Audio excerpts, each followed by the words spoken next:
అప్పుడు అతనికి ఒక ఆలోచన వచ్చింది.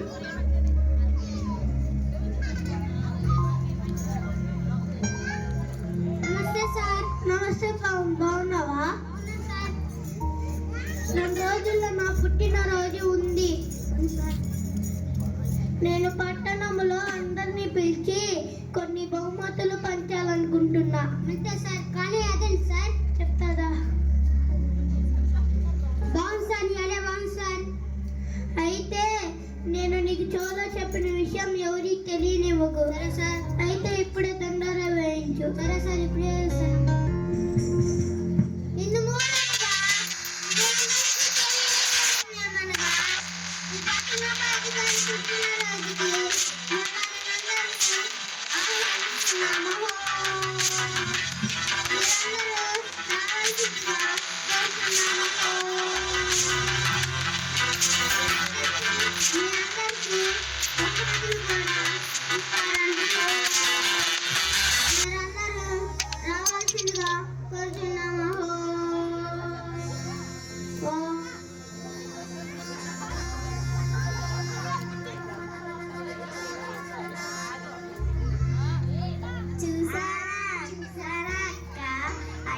పుట్టినరోజంట, మనందరం వెళ్దామా?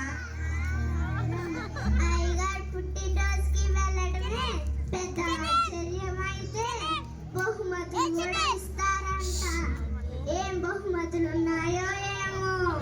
మనందరం రెడీ అయి వెళ్దామా?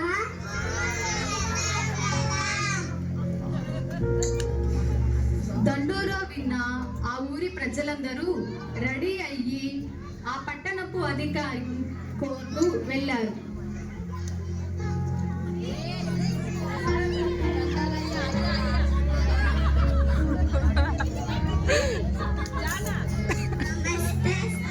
నమస్తే నమస్తే. మీరందరూ నా పుట్టినరోజుకి వచ్చినందుకు నాకు చాలా సంతోషంగా ఉంది. భోజనం చేసి ఆడికి ఇస్తారు పడుతుంటే మీకు ఇష్టమైన గిఫ్ట్స్ తీసుకెళ్ళండి. Thank you sir. అధికారికి శుభాకాంక్షలు చెప్పి భోజనం చేసిన తరువాత వారికి సిద్ధపరిచిన బహుమతులు తీసుకోవడానికి ఒక్కొక్కరుగా వెళ్ళసాగిరి.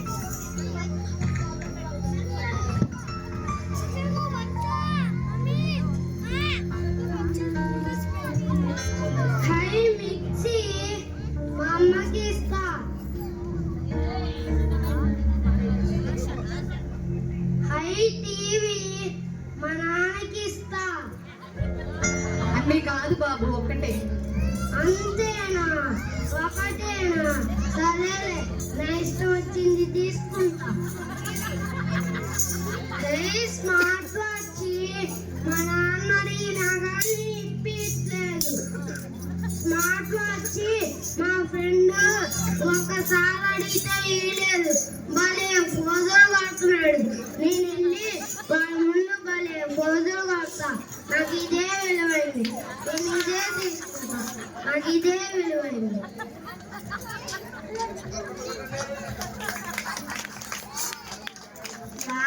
ఎన్ని గిఫ్ట్స్ ఉన్నాయో. నాకు కావాల్సింది ఏంటిది?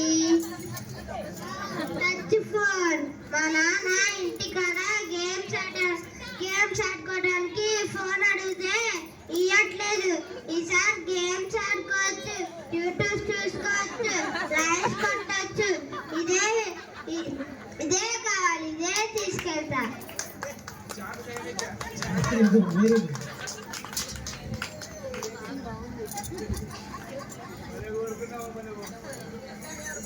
ఎన్ని వస్తువులు ఉన్నాయో. నాకు నచ్చింది తీసుకుంటా. బైబులా చదువుతామా పెడతామా? తీసుకెళ్ళాలి మళ్ళీ చదవము టీవీయా? ఆల్రెడీ మా ఇంట్లో ఉందిలే. ఫోనా? ఆల్రెడీ మా ఇంట్లో ఉన్నాయి. ఇంకేమున్నాయో చూద్దాం. మిక్సీయా? ఎంత బాగుందో. అది తమ్మంటే డబ్బులు లేవంటున్నా. రుబ్బి అలసిపోయా. రుబ్బటం మన వల్ల కాదు. అన్నిట్లో వస్తే అదే మెరిపోతే గలు మేత వస్తాయి.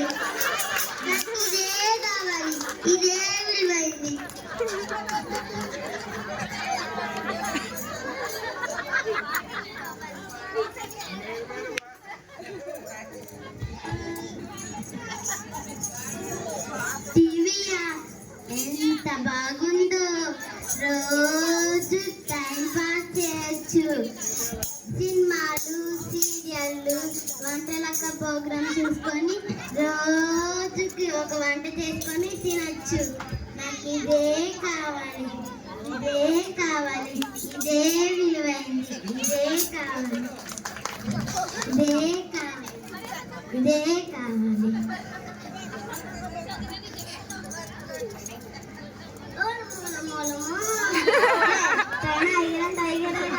ఇన్ని బహుమతులు పెట్టారు, నాకు నచ్చింది తీసుకోవచ్చు. నాకు నచ్చింది ముందే బాగుంది. ఇంత పెద్ద అద్దమా, మా ఇంట్లో ఉన్నదేమో పడిగిపోయింది. కన్ను కంపిస్తే ముక్కు కంపదు, ముక్కు కంపిస్తే కన్ను కంపదు. దీంట్లో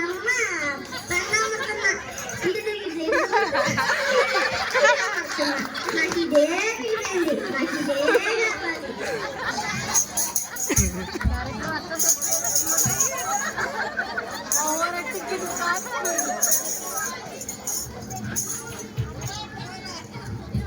థ్యాంక్ యూ ఎస్ఐ, ఇక్కడ బైబిల్ని సిద్ధపరిచినందుకు. అమ్మా ఆగు, ఏ గిఫ్ట్ తీసుకెళ్తున్నా? బైబిల్ తీసుకున్నానయ్యా. ఏంటి బైబిలా? ఇక్కడ ఇన్ని విలువైన వస్తువులు ఉంటే నువ్వేంటి అది తీసుకున్నా? అయ్యా నేను చాలా పేదరాలను అయ్యా, నాకు బైబిల్ కొనుక్కునే స్తోమత కూడా లేదయ్యా. రోజు ప్రార్థన చేస్తున్నా బైబిల్ కావాలని. ఆయన కృప చూపి ఇక్కడ బైబిల్ని పెట్టించాడు. నాకు బైబిలే కావాలి, నేను బైబిల్నే తీసుకున్నా. సరే, నువ్వు చాలా పేదరాలు అంటున్నావు కదా, ఇవన్నీ మీ ఇంట్లో ఉన్నాయా? వాళ్ళు చూడు ఎంత తెలివి కల్లా వాళ్ళు ఎన్ని విలువైన వస్తువులు తీసుకువెళ్ళారో. ఇవన్నీ మా ఇంట్లో లేవయ్యా. మరి ఇవి తీసుకోకుండా అదెందుకు తీసుకున్నావు? అయ్యా ఇవన్నీ నిర్జీవమైన వస్తువులయ్యా, బైబిల్ జీవంతో నింపబడినది. వాక్యం దేవుడై ఉన్నది. వాక్యం నాలో ఉంటే దేవుడు సమస్తం నాతో ఉన్నట్లే. నాకు బైబిలే విలువైనది. సరేనమ్మా, నీ ఇష్టం. ఇంటికి వచ్చిన నిత్య ప్రార్థించి బైబిల్ను ఓపెన్ చేసినప్పుడు ఒక్కొక్క పేజీకి బైబిల్ నిండా డబ్బులున్నాయి. అయ్యా ఇందులో డబ్బులు ఉన్నాయి, అనుకోకుండా పెట్టినట్టున్నారు, మళ్ళీ వెళ్ళి ఇచ్చేసొద్దాం. అయ్యా ఇందులో డబ్బులు ఉన్నాయి, మీరే అనుకోకుండా పెట్టినట్టున్నారు. అవునమ్మా, దేవుని ప్రేమించిన వాళ్ళని తెలుసుకోవాలని నేనే పెట్టానమ్మా. నేను పెట్టిన పరీక్షలో నువ్వే గెలిచావు. ఇవన్నీ నీకే, ఈ డబ్బులన్నీ నీకే. దేవుని